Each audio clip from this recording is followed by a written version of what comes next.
Morning everyone. हमने अपने last lecture में विश्व सामरिकता से के दृष्टिकोण जो हैं उनमें मैकेंडर के हार्टलैंड थ्योरी के बारे में पढ़ना स्टार्ट किया था और आज इसी टॉपिक को हम आगे बढ़ाएंगे। हमने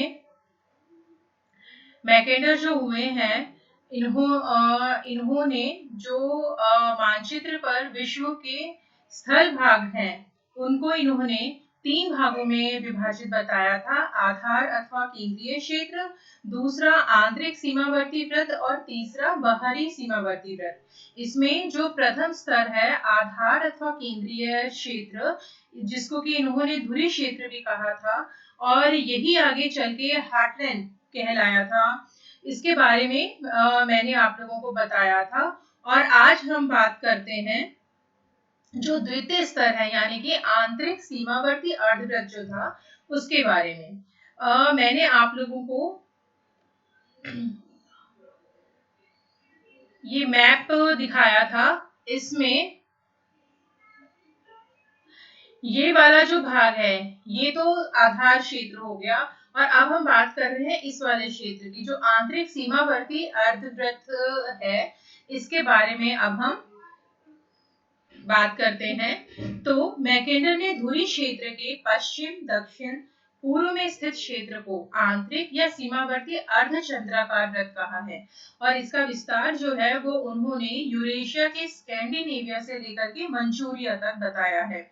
इसके अंतर्गत प्रमुख देश जो थे वो जर्मनी, ऑस्ट्रिया, भारत, चीन, पश्चिम व पूर्वी एशिया के अन्य देश इसमें शामिल थे और यह क्षेत्र जो है वो अर्ध महासागरीय और अर्ध महाद्वीपीय था। यानी कि यहाँ ये जो भाग है ये महासागरों और महाद्वीपीय भाग के बीच में था। तो यहाँ पर महासागरीय विशेषताएं जो थी तटीय वो भी यहाँ पर पाई गई और स्थलीय भाग की विशेषताएं भी। तो इसको उन्होंने अर्ध महासागरीय और अर्ध महाद्वीपीय कहा। यहाँ की नदियां जो है वो वर्ष पर्यंत खुले महासागरों में जाकर गिरती है। आप लोगों को याद होगा आंतरिक क्षेत्र यानी कि आधार क्षेत्र के बारे में जब हमने पिछली क्लास में बात करी थी तो उसकी विशेषता ये थी कि वहां की जो नदियां हैं वो किसी भी महासागर में जाकर नहीं मिलती हैं और आंतरिक परिवहन की दृष्टि से भी अनुपयुक्त है। जबकि ये जो आंतरिक सीमावर्ती अर्धचंद्राकार वृत्त जो है इसकी नदियां जो है वो महासागरों में जाकर के गिरती है और इस क्षेत्र का प्रत्यक्ष संबंध जो है वो महासागरों से होने के कारण ये है समुद्री आक्रमणों की दृष्टि से भेद्य है, ऐसा मैकेंडर महोदय ने बताया। इसके बाद जो तृतीय क्षेत्र है, तृतीय क्षेत्र यानी कि ये वाला जो भाग है बाहरी द्वीपीय अर्धवृत्त, ये वाला जो भाग है इसके बारे में मैकेंडर ने इसको बाहरी या द्वीपीय अर्धचंद्राकार वृत्त की संज्ञा दी है और इसके बारे में उन्होंने बताया कि ये जो तीसरी पेटी है ये यूरेशिया के बाहर स्थित यानी कि यूरोप और एशिया के बाहर स्थित जो द्वीपीय और महाद्वीपों में स्थित है और इसे उन्होंने बाहरी अर्धचंद्राकार वृत्त कहा है। ठीक है, यह महासागरों के द्वारा यूरेशियाई भाग से कटा हुआ है यानी कि अलग है। इसके अंतर्गत ग्रेट ब्रिटेन, संयुक्त राज्य अमेरिका, दक्षिण अफ्रीका, ऑस्ट्रेलिया, कनाडा, जापान आदि देश जो है वो शामिल थे और स्वेज नहर बनने के बाद यह आंतरिक क्षेत्र जो है वो पूरी तरह से पृथक हो गया।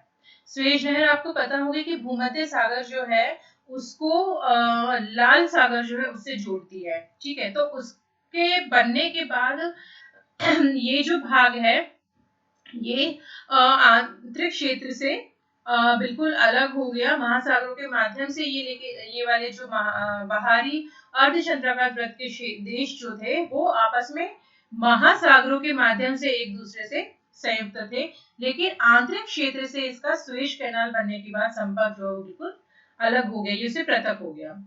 इसका मध्य एशिया के आंतरिक क्षेत्रों का सामरिक महत्व अधिक रहा है। इसका कारण यह है कि सामुद्रिक यातायात के युग के पूर्व यह घास क्षेत्र तथा प्राय समतल विशाल मैदान था जो कि घोड़ों की सवारी की दृष्टि से बहुत उपयोगी था। मध्य एशिया का आंतरिक भाग जो था ये जो प्रपत्र था उनका 1904 में जो इन्होंने the geographical point of history के नाम से रॉयल ज्योग्राफिकल सोसाइटी के सम्मुख प्रस्तुत किया था। इस प्रपत्र की आलोचनाएं भी की गई।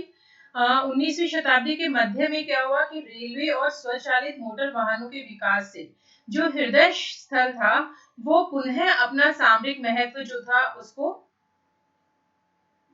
प्राप्त कर सकता था। यूरोप के तटीय देशों के अस्तित्व का खतरा और आधुनिक तकनीकी ज्ञान से रूस पुनः विश्व का सबसे शक्तिशाली देश बन सकता था और उसे विशाल अर्ध महाद्वीपों क्षेत्रों के संसाधन उपलब्ध थे। ऐसा होने पर धुरी क्षेत्र समुद्र तटीय देशों को हड़प सकते थे और इससे रूस के जो नौसैनिक शक्ति थी उसका विकास संभव था और रूसी साम्राज्य शीघ्र ही सामरिक दृष्टि से ब्रिटेन को बहुत पीछे छोड़ सकता था। अब 1904 के बाद मैकेंडर जो है उन्होंने अपने हृदय स्थल की सामरिक संकल्पना 1919 में प्रस्तुत करी। मैकेंडर ने 1919 में डेमोक्रेटिक आइडल्स एंड रियलिटी नाम से पुस्तक में अपनी जो सामरिक संकल्पना थी उसका संशोधित रूप उन्होंने प्रकाशित किया और इसमें उन्होंने पहली बार हार्टलैंड शब्द का हृदय क्षेत्र शब्द का प्रयोग किया। इससे पहले उन्होंने धुरी क्षेत्र आधार क्षेत्र शब्दों का प्रयोग किया था और इसमें इन्होंने आधार क्षेत्र के अलावा कुछ नवीन क्षेत्रों को भी शामिल किया जैसे मध्य व निचले डैन्यूब क्षेत्र, एशिया माइनर, तिब्बत, मंगोलिया भी इसमें शामिल थे और पुराने आधार क्षेत्र के साथ साथ मध्य व निचला डैन्यूब क्षेत्र, एशिया माइनर, तिब्बत, मंगोलिया मिलकर हृदय क्षेत्र का निर्माण करते थे। मैकेंडर का प्रसिद्ध विचार जो है वो उन्होंने डेमोक्रेटिक आइडल्स एंड रियलिटी में ही उन्होंने प्रकाशित किया जो इस प्रकार है। जो पूर्वी यूरोप पर शासन करता है वह हृदय क्षेत्र को नियंत्रित करता है, जो हृदय क्षेत्र पर शासन करता है वह विश्व द्वीप पर नियंत्रण रखता है और जो विश्व द्वीप पर शासन करता है वह विश्व पर नियंत्रण रखता है। ऐसा मैकेंडर महोदय ने कहा। उन्होंने कहा कि एक तरह से पूर्वी यूरोप जो है वहां पर जिसका शासन होगा वही धीरे धीरे पूरे विश्व पर अपना नियंत्रण स्थापित कर सकेगा, क्योंकि जो पूर्वी यूरोप पर शासन करेगा वही हृदय क्षेत्र को नियंत्रित कर पाएगा और जो हृदय क्षेत्र को नियंत्रित करेगा वही विश्व द्वीप को, और विश्व द्वीप पर शासन जो करेगा उसका नियंत्रण पूरे विश्व के ऊपर होगा। इनके अनुसार पूर्वी यूरोप यानी कि जर्मनी और स्लाव यूरोप जो है वो हृदय क्षेत्र को, फिर विश्व द्वीप को और अंत में विश्व पर नियंत्रण स्थापित कर सकेंगे और विश्व द्वीप आंतरिक सीमावर्ती अर्धवृत्त था। ठीक है, इस समय इनके और हार्टलैंड जो है वो विश्व पर सर्वाधिक सुरक्षित प्राकृतिक दुर्ग था। साथ ही उसे एक अर्ध महाद्वीपीय क्षेत्र की संसाधन संपदा विकास हेतु प्राप्त थी।